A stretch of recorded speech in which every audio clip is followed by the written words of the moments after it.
ایک دفعہ کا ذکر ہے کہ اللہ کے رسول صلی اللہ علیہ وسلم کی ملاقات شیطان سے ہوئی۔ آپ نے شیطان کو دیکھا کہ وہ اس قدر کمزور اور لاغر ہو چکا ہے۔ آپ نے شیطان سے پوچھا کہ کیا ہوا تجھے، تو اس قدر کمزور کیوں ہو چکا؟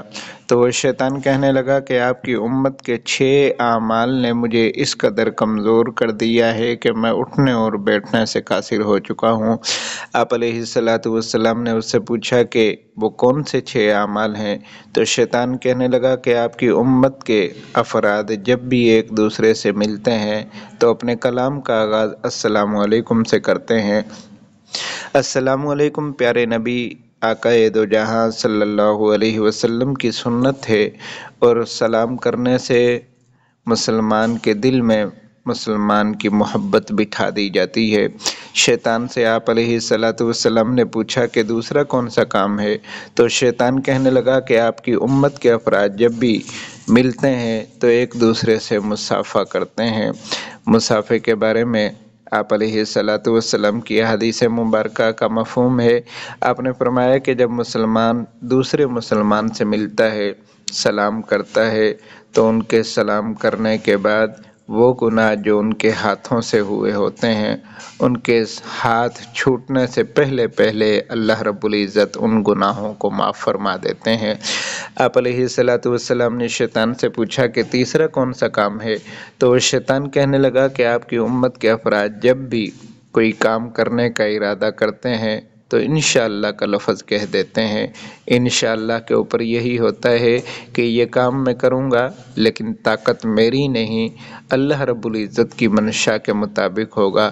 وہ رب چاہے گا تو میں یہ کام کر سکوں گا، اگر رب نہ چاہے گا تو وہ کام میں نہیں کر سکتا۔ شیطان سے آپ علیہ الصلوۃ والسلام نے پوچھا کہ اور کون سا کام ہے؟ تو وہ کہنے لگا کہ آپ کی امت کے افراد جب بھی کسی کام کرنے کا ارادہ کرتے ہیں، کام کرتے ہیں، تو کام کا آغاز بسم اللہ الرحمن الرحیم سے کرتے ہیں۔ بسم اللہ الرحمن الرحیم پڑھ کر کام کرنے سے اللہ رب العزت کام کے اندر برکتیں عطا فرما دیتے ہیں۔ اللہ رب العزت اس کام کو بآسانی پایۂ تکمیل تک پہنچاتے ہیں۔ آپ علیہ الصلوۃ والسلام نے شیطان سے پوچھا کہ اور کون سا کام؟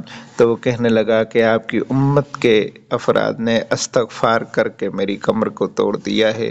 استغفار ایک ایسا عمل ہے کہ انسان کوئی بھی گناہ ہو جائے اس سے، تو اسے چاہیے کہ اللہ رب العزت سے معافی مانگ لے، استغفر اللہ کے لفظ کہہ دے۔ اپنے دل کے اندر ندامت کا ہونا ضروری ہے۔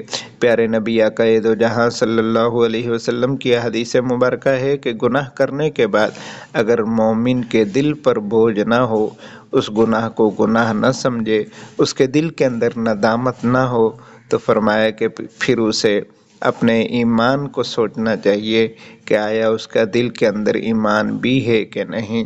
شیطان سے آپ علیہ الصلوۃ والسلام نے پوچھا کہ اور کون سا کام ہے کہ جس کی وجہ سے تو کمزور اور لاغر ہو چکا؟